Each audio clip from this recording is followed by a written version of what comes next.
Euzu billahi mineşşeytanirracim. Bismillahirrahmanirrahim. Elhamdülillah ve salatu ve selamu ala Resulillah.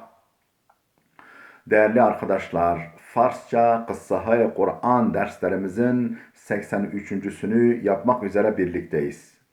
Takip ettiğimiz kitap Kıssahı Kur'an, Tarih-i Enbiya, Ez Hılkat-ı Adem, ta Rihlet-i Hatem. Kur'an kıssaları, peygamberler tarihi, Hazreti Adem'in yaratılışından ta Hatemul Enbiya, peygamberlerin sonuncusu Hazreti Muhammed sallallahu aleyhi ve sellemin vefatına kadar. Kitabın Arapça olarak yazarı Cadel Mevla, Farsça'ya çevireni ise Muhammed Aftabi. Yusuf kıssasını okuyorduk. Kitabımızın 259. sayfasına gelmiştik. Şükrane-i ni'met-i ilahi. İlahi nimetlere şükür başlığındayız. Sayfanın sonundaki başlık. Yusuf aleyhisselam همه عظمت و شوکتی را که به دست آورده است. Yusuf aleyhisselam bütün bu azamet ve şevket elde etmiş olduğu bütün bu azamet ve şevketi az lütf Hudavand میداند. Allah'ın lütfundan biliyor. Allah'ın lütfundan biliyor ve به نعمت‌های بیشمار خداوند ki در این مدت شامل حال شده است ve bu müddet zarfında halini bürüyen, durumunu bürüyen bu sayısız ilahi nimetlere işaret ediyor ve merاتب سپاس خود را به درگاه الهی beyan می‌دارد و efendim Allah'a teşekkür mertebelerini Allah'ın dergahına sunuyor. Ve fermude Kur'an Yusuf Aleyhisselam çunin guft. Kur'an'ın beyanına göre efendim Yusuf Aleyhisselam şöyle demiş: Hudaya men به من ihsan کرد ki Allah Teala bana ihsan etti ki mera az zindan birun آورد. Beni zindandan çıkarttı. Yusuf Aleyhisselam در اینجا از رنج و عذاب چاه و بردگی و گرفتاری های که تحمل کرد سخنی نگفت. Yusuf Aleyhisselam der in hal, bu durumda, yani Yusuf kardeşleriyle karşılaştıkları o sahnede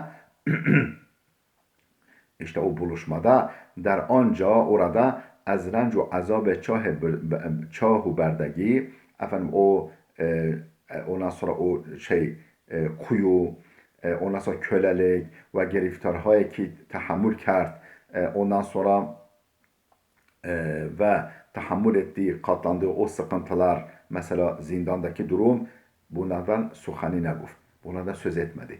Sadece beni zindan çıkaran Allah'a hamdolsun dedi. Böyle o kısmı geçti, kapalı geçti. Niçin? Delile inkara şayet on بود. Muhtemelen bu davranışının delili, yani sebebi şuydu ki nمیخواست برادران را ki اکنون pey ve günahşan burada budand, şu anda günahlarını anlamış, yani hataların farkına varmış olan kardeşlerini istemedi ki haclet zede kuner, utandırsın. Yani işte ben kuyuda bunlar çektim, yok efendim kervan beni getirdi, köle olarak sattı, köleliğimde bunlar çektim, işte zindanda şunları yaşadım falan. Efendim bunlardan söz etmedi. Delile inkaraş, bu yaptığının delili, yani sebebi şayet muhtemelen an بود ki şuydu ki nemikhast, istemiyordu biraderan ra eknun, kardeşlerini ki pey be günahşan burada budand, şu anda günahlarını anlamış olan kardeşlerini haclet zede kuner, yani mahcup etsin. Ve in nişan dهنده جوانمردی و بزرگواری بسیار یوسف است و این و bu da nişan dهنده civanmerdi. Yusuf Aleyhisselam'ın civanmertliğinin efendim nişanesi, delili ve buzurguvari. Onun civanmertliğinin ve büyüklüğünün nişanesi nasıl bir büyüklük? Besyar Yusuf. Yani civanmerdi ve buzurguvariye besyar Yusuf است. Yusuf Aleyhisselam'ın o büyük civanmertlik ve büyüklüğünün nişanesidir. دومین نعمتی را که Yusuf şükran guzari کرد, Yusuf Aleyhisselam'ın şükrettiği ikinci nimet ise رهایی یافتن پدر مادر و خاندانش از بیابان نشینی و وارد شدن به زندگی متمدن şehri بود. Yusuf Aleyhisselam'ın teşekkür ettiği ikinci nimet de neydi? Rehayı yaften peder و مادر و خاندانش. Efendim baba, anne ve hanedanın, kardeşlerinin kurtarılması. Nereden? Ez beyaban nişini. Çöl yani sahra sakinliğinden, yani sahrada yaşamaktan, çölde yaşamaktan ve varid şudan ve zindegiye mutemeddine şehri, efendim şehirdeki medeni bir hayata geçişleriydi. Şehri bu. Yani ikinci şükrettiği nimet buydu. Yani babam, annem, kardeşlerim, hanedanım efendim o çöldeki yaşantıdan kurtuldular. Geldiler şehrin medeni yaşantısına intikal ettiler. Teşekkür buna da şükrediyordu. Mazmun گفتار او چنین بود. Yani onun dediklerinin içeriği şöyleydi. Are şeytan برادرانم را بر آن داشت که به من حسد ورزند. Evet, şeytan kardeşlerimi yanılttı, kandırdı ki ben haset verzend ki bana haset etsinler. O konu bana haset etmeleri için şeytan kardeşlerimi kandırdı. Mera der çah بیندازند beni kuyuya atsınlar diye onları kandırdı ve peder ra be firak ben müptela sazند ve babamı efendim benim ayrılığımla müptela ettiler. Yani ona benim ayrılığımın belasını efendim acısını çektirdiler. Ama Xudavand mihriban ki her izzet و zilleti به دست توانای او است. Ama efendim o Rahim Allah ki, Rahim Mevla ki her izzet و zillet onun elindedir. On sahti و خاری را مقدمه بزرگی و عزت خاندان ما قرار داد.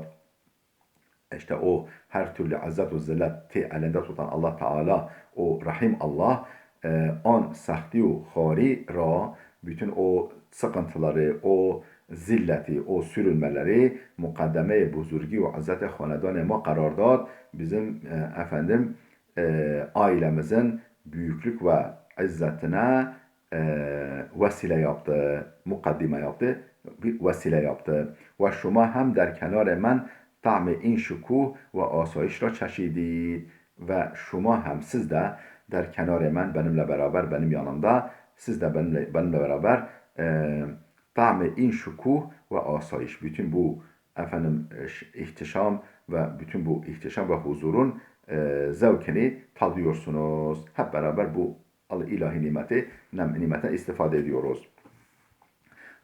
برخی گفتند ki bazı alimler demişler ki این هم از بزرگواری یوسف بود. Bu da Yusuf'un büyüklüğündendi ki رفتار ظالمانه برادران را به şeytan mensup داشت. Yani kardeşlerin o zalimce davranışını bile şeytana veriyor. Şeytan onları yanılttı ki beni kuyuya atsınlar. Şeytan efendim başıma bunları bana haset etmelerini şeytan sebep oldu diye yani onların o zalimane davranışını bile şeytana nispet ediyor ve ura maksad hame erençha muarrafi kerd ve ura maksad hame erençha muarrafi kerd yani bütün bu efendim sıkıntıların hedefi olarak şeytanı gösteriyor. Sepes çunin yad avar şurt. Sepes çunin yad avar şurt. Sonra şunu hatırladı. Berasti perverdigar men nispet be her çi bخواهد efendim doğrusu Allah Rabbim her ne dilerse lütf daret.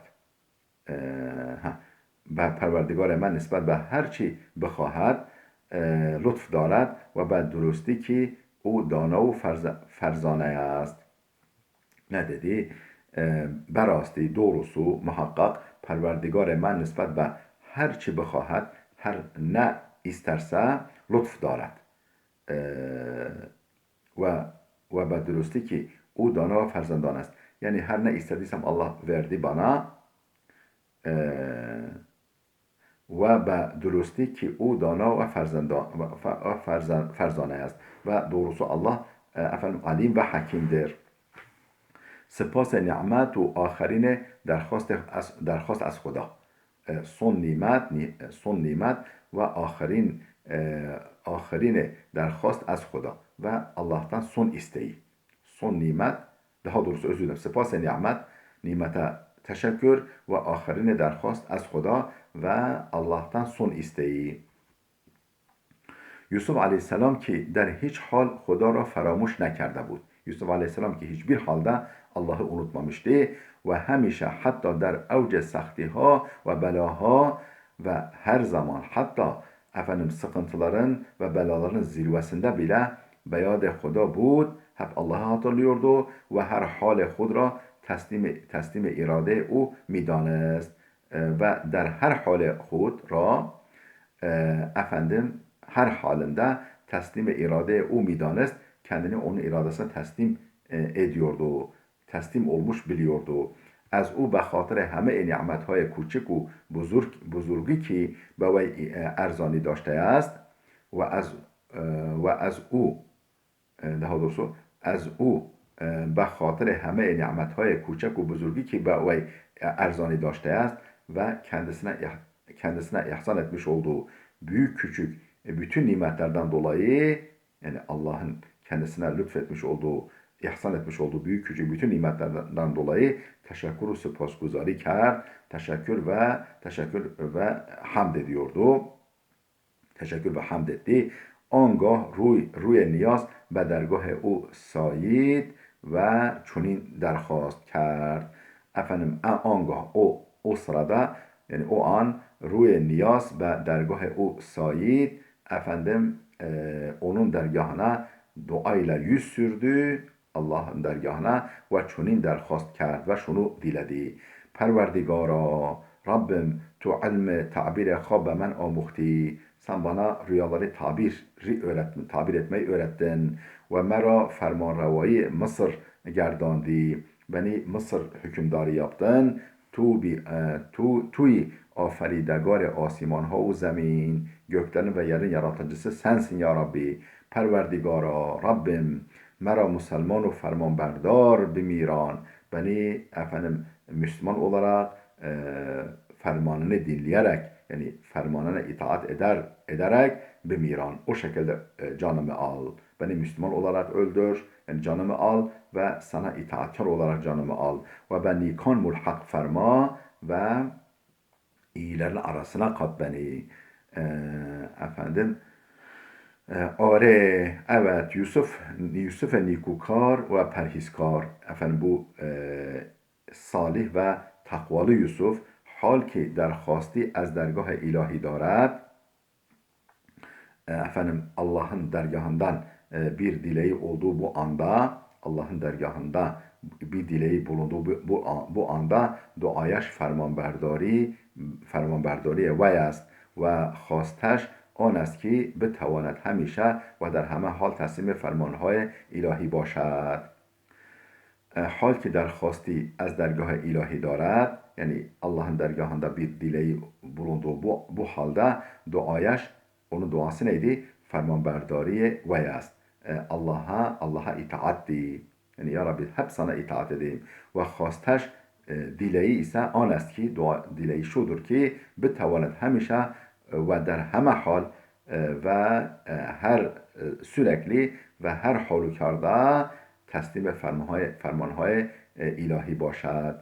Allah'ın fermanına teslim olabileyim diye dileği buydu. Ve با اعمال صالحش شایستگی حضور در صف نیکان و پرهیزکاران را بیابد. و با اعمال صالحش, yani salih amelleriyle şayestegi hudur در صف نیکان و پرهیزکاران بیابد. İyilerin ve takvalıların safında bulunma liyakatına sahip olsun. Yani iyiler, nikan ve takvalıların safında olma liyakatını bulsun. Dileği buydu. Zira be hakikat ki nimet-i vakıa hemin است. Zira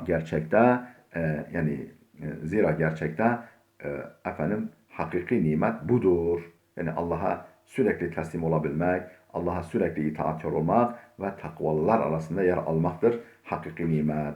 Değerli dostlar, videomuz oldukça uzadı. Burada duralım. Gelecek dersimize kadar Allah'a emanet olun.